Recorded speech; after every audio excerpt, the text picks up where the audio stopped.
Welcome back, YouTubers, to our TNA Against All Odds review with us, well, the duo that is, best known as the British Fist. Touching. What the hell were you doing there, NJ? You look like you're ready for a fight. Almost like Garrett Bischoff, brother. But anyway, and I'm the Hulkster accompanying Garrett Bischoff at ringside. Now, fuck that bullshit. I am Mr. Parkin, and this guy sitting next to me, he's 5, 10, 15, 20, 30, 50, 100 times better than Garrett Bischoff and way more talented. It's NJ. What's up? You definitely deserve to be on that TNA roster, NJ. I'll give you that right now. You have the character to do that much better than Garrett Bischoff.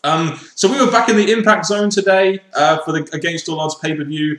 Crowd wasn't too bad tonight, but nowhere near as good as that UK crowd, of course. And we'll make sure you also subscribe up above, like this video, and comment your thoughts on this pay-per-view down below. Thank you very much for reminding me off camera there, NJ. I mean, contact us, and then they can get box below. Started off with a botch, kind of like TNA did, but we had Jeremy Borash and Mike Snee on commentary. I was quite happy when I heard this news until I realised that Taz had lost a family member, which is why he wasn't going to be there. So condolences for Taz there for losing a family member, but JB is still a pretty good replacement on commentary. He was indeed, and it's sad that he's having to Taz, but having something different at a pay-per-view like this with Borash there made up for it, because obviously we've heard how he can speak in the ring. So as a commentator, nicely done. Yes, and please let those reports of Russo not being one of the writers in TNA anymore be true. Please, just please let the reports be true. So as we've seen, as he stepped down, the change in TNA has improved. It's got us more into it, especially me as well. And I'm saying, hopefully it's true that he's gone for good, and now they're going to concentrate on new writers. Go Pritchard! But anyway, let's go straight off into this opener. The X Division #1 contendership match: Zema Iron versus Jesse Sorensen. This was the right match to open the card, theoretically speaking, because it meant that X Division match could be higher up on the card. It's just a shame this match was really stopped by that massive botch by the Jesse Sorensen moonsaulting off the top rope, which really halted what I thought was going to be a pretty good opener. Well, me personally, yes, it makes sense for this to be the opener, but I weren't like looking forward to this match because I'm not a fan of these two wrestlers. But it was another X Division opener, which we knew we were going to get some good spots in that.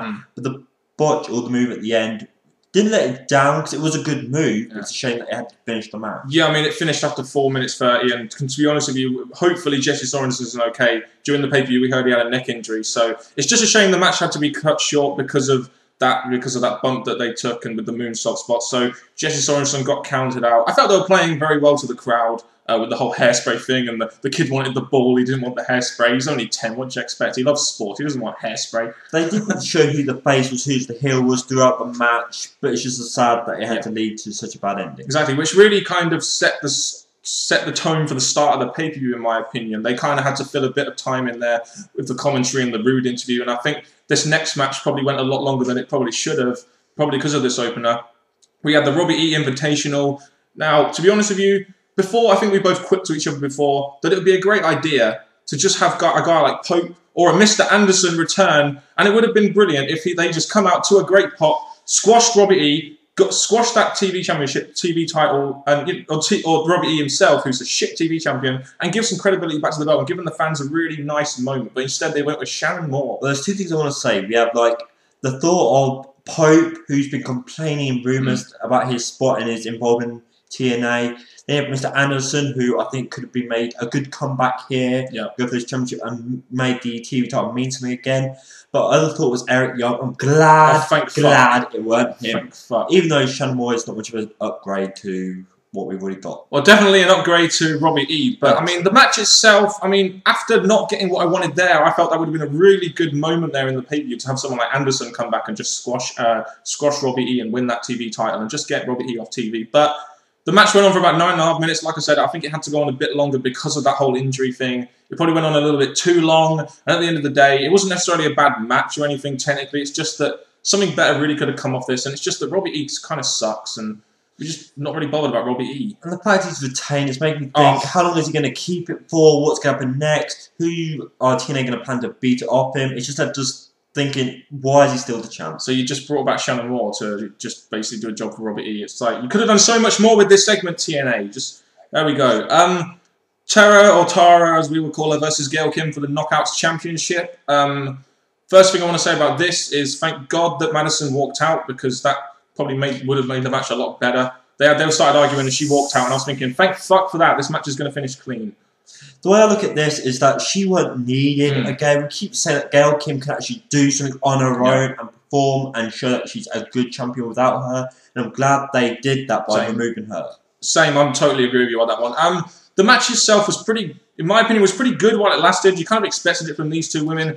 But the match ended when Tyra did a moonsault and injured her knee. Not with a short, not sure if it was storyline or not, or whether it was a way of getting Gail Kim a cheap victory or real. But to be honest with you, the fact that the match went about 6-7 minutes really kind of was a bit short, in my opinion. And I'm not sure if that was a real injury, but Gail Kim picked up the victory, which was the right move in my opinion. But it just seemed to end a little bit prematurely for my liking because of that possible injury, whether it was storyline or legit, I don't really know. Well, the way I see it is that it must be somewhat real because with the match with these two knockouts in, they would have put on a more decent, longer match. So making me think that maybe the injury was real. It would have had a better finish if it didn't end like that. So I think they had to find a quick way of finishing it. Yeah, I mean, after that happened, they really rushed. They really got to the finish really quick. If they got given this more time, it would have been a lot better match. Very true. It just turned out to be okay when it could have been good. That's just my issue with that. So Gail Kim is still the knockout champion, which I don't have too many problems with. Crimson and Morgan versus Samoa Joe and Magnus, a match which I think we were both looking forward to. So a tag title match on a card. Decent match. I didn't really have too many problems with this match, especially with what happened at the end of the match, which really helped forward something onto Lockdown, in my opinion. Well, they had their first match against each other. Again, that was good. They had the champions come out on top, retain their championships. Good. This was their second attempt, second match, rematch, and it went pretty well. You had them both looking dominant in the match, having all their spots, building up the contenders to eventually winning this match. Yeah, I mean, before in that promo that Magnus got an Impact, you had them talking about them both being, Crimson and Morgan both being alpha males, and they shouldn't really be a team. They should be going against each other.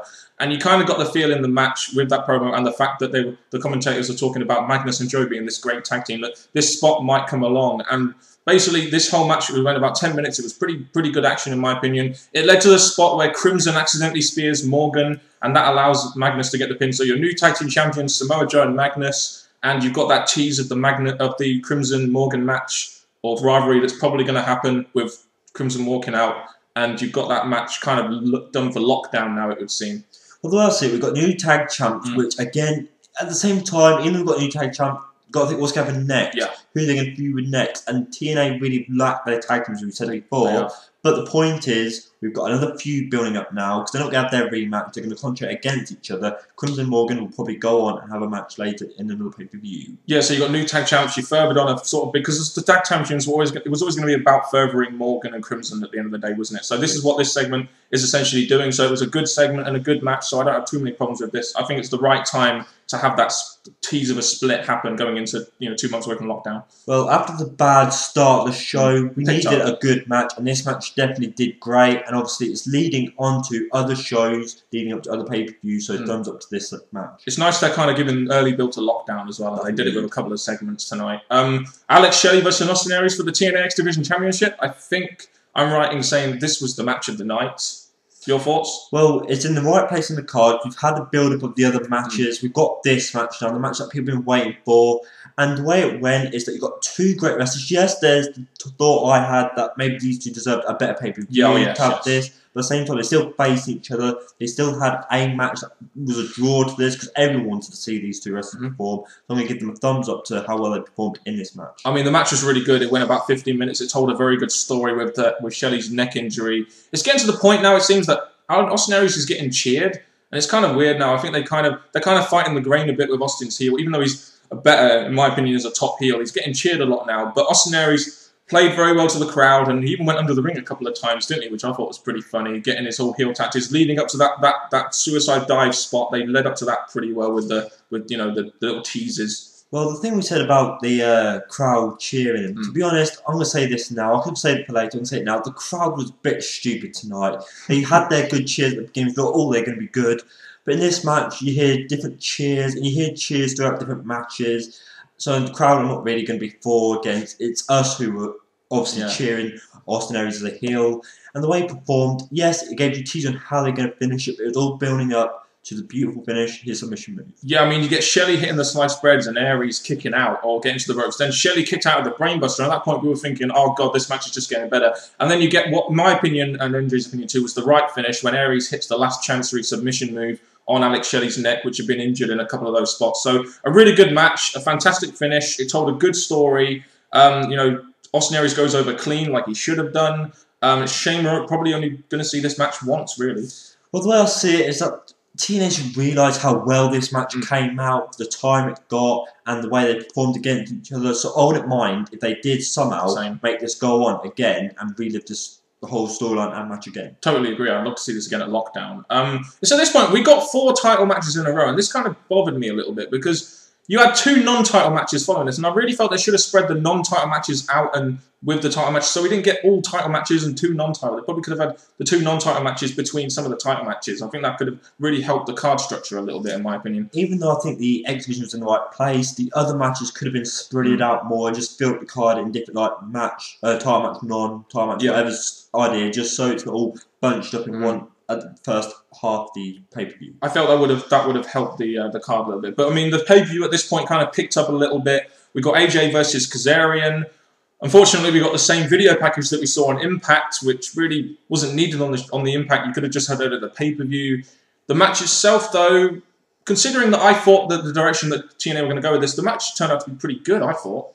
Well, with Daniels at ringside, I always say this, whenever there's someone at ringside, there's going to be some kind of swerve or some kind of involvement with them. But Daniels actually stayed his part. Yep. Yes, he did try and cheer on or get involved, but he did actually stay out, so the match was between Kazarian and AJ, and they actually did put on what I thought was a good match. Yep. Obviously, I was thinking AJ had this, because obviously him being a bigger wrestler and him obviously taking care of Kazarian to get over to Daniels, but at the end, it all led up to a different direction. I mean, the match itself told a good story. You have Kaz in there being conflicted. Daniels pulling the strings, saying, take him out, finish him off. And, they managed to incorporate story while still being a very good match with some good spots. You had that spot where AJ is gonna hit Kaz from the ropes, and then he moonsaults onto Christopher Daniels, which allows Kaz to get the win with the fade to black. And Kaz gets the victory clean. I do wonder now where this storyline is going to go. I kind of maybe expected a tad more furthering of the storyline. We'll probably see that on the TV show, I imagine, as they do focus on TV ratings a little bit more. Be interesting to see where this storyline goes now. Well, I'm hoping TNA have a long-term plan for this feud, because at the minute, giving Kazarian the win, to me, was a big surprise, because I was thinking, you've got Kazarian winning. Instead of having a DQ or an AJ win, you've got Kazarian winning.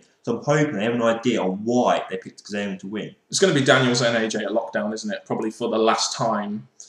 It would happen, but at the same time, why make Kazarian win instead of having a DQ? That's my question. It's got me tuning in to see what the next step is. Yeah, hopefully they will further this storyline a little bit more. Match before the main event. Gunner with Eric Bischoff versus Garrett Bischoff with Hulk Hogan. This got a lot of video package time, didn't it? I just couldn't believe this match was before the main event. I felt this would have been a lot better in the mid-card, considering the wrestlers that were in it. You've got Gunner, who's a decent wrestler, and Garrett Bischoff, who doesn't deserve to be in this spot at all. The way I see, on TNA shows, they normally have this as the hour main event, so for them to get the bit before the main event, it kind of made me think, you've seen so much importance in this. Yeah, there's Hogan there and Bischoff, who have big involvement in backstage stuff, but you're still giving them such an important part of the pay-per-view, and I just thought, no. Yeah, I know what you mean, NJ. This match went about 12 minutes. It wasn't a good match. It was just the sense that you had Gunner working down Garrett to a point where he couldn't fight back anymore, and you're obviously this is going to build to a pay-per-view match at Lockdown. So if you look at it from a logical standpoint, the match itself wasn't very good, but you've got Garrett getting beat down by Gunner and getting pinned clean, which is how it should have been done, because you've just put over Garrett in a big way in Genesis. So it's better if you have Garrett lose here and then come back and win at the bigger pay-per-view if you're really going to try and put them over, despite the fact that I don't really want to see that happen because it's Garrett Bischoff and he doesn't deserve to be in this position. No, I'm very glad that Gunner got the win. Obviously, he's been on this rampage, his growth and that. Even though the match went on for a bit long, in my opinion, because with a guy like Gunner taking care of someone new like Garrett, it should have been shorter. And Gunner won basically because of Hogan doing a small interference, not on purpose, of course, with the towel, and then Gunner pick up the win. I just didn't enjoy this match at all. No, it's just a storyline we don't really care about. I mean, this got 12 minutes. I also felt that AJ and Kaz got maybe a bit too much time, which maybe affected the main event. But this whole match was about furthering on a storyline to Lockdown, and it's about having Garrett get beat down and coming back to win at the bigger pay-per-view, and that's kind of what it's at. I can't blame them on execution. It's just I don't care about this feud. I will say this, Hogan Bishop didn't have too much involvement in the actual match, just outside the ring, which was okay. You know why this match was before the main event, don't you? The Hulkster, brother. He doesn't do mid-card, brother. Not at all, no, not at all. Should we get to the main event then? Main event of the night was a match we've been looking forward to for a long time. Bobby Roode, the champion, versus Bully Ray versus James Storm versus Jeff Hardy in a fatal four-way for the TNA World Heavyweight Championship with Sting as the special guest enforcer. And they really built this up well on the Impact shows. They all got substantial interview time before the match, especially Bully Ray when he's calling Chrissy Hemme a skank and saying that her makeup doesn't make her look good. Bully Ray is such a great heel, isn't he? Core you are. The thing about this, they've got all their build-up to the match was good. Hardy, again, not been in 2 weeks, so I was expecting a lot from him in this match, so he can have his big part in this. Yeah. With Sting, the main thing I kept on saying is that Sting, you're not actually a part of the feud that's going in the ring. I want you to not have too much involvement in this, which I'm glad to say he didn't. He did play it down the middle, didn't he? Pretty good. Despite not wanting to count the eventual pin. But we had a video package for this, which again, we saw on Impact. You know, I just didn't like that. But I mean, you had Roode wanted Bully Ray to team with him during the match, and Bully Ray went straight to the outside, was like, nah, I ain't having none of this, brother. I'm going to interfere in the match when I like. And then you had that whole beer money tease, which I thought was kind of funny, because I really do hope they have a feud between Roode and Storm at Lockdown, and they had the whole... But I will say this, throughout the match, you did see the two pair off. Bully Ray was taking care of Jeff quite a lot throughout the match, and you had Storm and Roode in the ring. So they did tease that again during the match, as well as having all against all. So I was quite really satisfied with this. And the main thing is, there was many dominant moves from each one of them. Tower of Doom. That was a really big spot. So good spots, good wrestling from all of them. So I was satisfied with how this match was going. Yeah, I mean, I felt the match could have gone on a little bit longer, and I do feel it was a tad rushed because of the fact they had the matches before maybe go a little bit too long before this main event. It really did need a lot more time, especially with it being a fatal four-way. But you had the whole sequence at the end where Roode was daring Sting to hit him, and then Sting accidentally hits Jeff Hardy, and Sting reluctantly counts Bobby Roode. So Roode retains clean, which is important. Well, not 100% clean, but not getting counted out or anything like that, or kicking the ref in the crotch, which was a nice way to finish the pay-per-view. I just hope to God this isn't leading to either Jeff Hardy versus Sting or Bobby Roode versus Sting. I do not want to see either one of those matches at Victory Road. Well, I will say this. We did have the prediction that maybe Storm was going to make the match go on longer by pulling out Roode. It would have been convenient to spend more time left over the pay-per-view, and the beginning matches didn't really help, so we could have done with more time.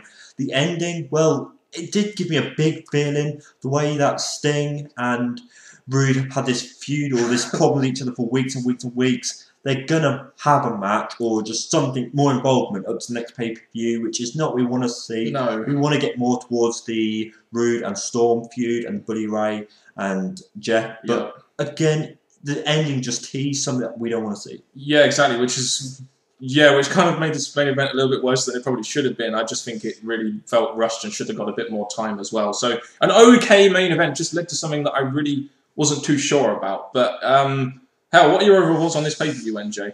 I'm not going to blame TNA for the botches in them, because obviously they just did their moves and it turned out wrong. The matches, again, the filler match with the TV title, cast another match on the card, but we don't really care. The tag title, thumbs up. The knockout, thumbs up. I'm going to give it, even if it had the botch at the end. The X Division, 2 thumbs up. The main event, even though the ending was maybe could have gone longer, I'm going to give that a thumbs up. So overall, I'm satisfied with the important matches. To be honest with you, I felt this pay-per-view, I mean, I had high hopes for this pay-per-view going in, and to be honest with you, I only felt some of the matches delivered, and to be honest with you, if some of the other matches didn't have the injuries, or some of the segments could have been done better to make this pay-per-view more on the Genesis level. I felt the opener suffered from that injury, was too quick. The Robert E match could have been done a lot better, maybe have a squash match or something like that with a guy like Anderson coming back. The Knockouts injury, I believe it was an injury, kind of cut the match short, kind of thumbs middle there in my opinion. But then the pay-per-view really picked up with Shelley and Aries, the tag title match, which teased something for Lockdown. You know, and then from then on to the main event, it seemed to pick up a little bit, apart from maybe Gunner versus Bischoff, because just a lot of people just don't care about it. And the main event kind of delivered in some ways, but gave something that we might not want to see. So for me, some of the matches delivered, which I felt was good, but it didn't deliver anywhere near as like a Genesis. So I'm going to give this pay-per-view a C+. That's really the best I can really give it, considering what delivered and all the stuff that happened at the beginning of the pay-per-view. It got off to a really slow start. True, and even though the matches did deliver in some aspects, it did give us a feeling for the future shows coming up into the pay-per-view.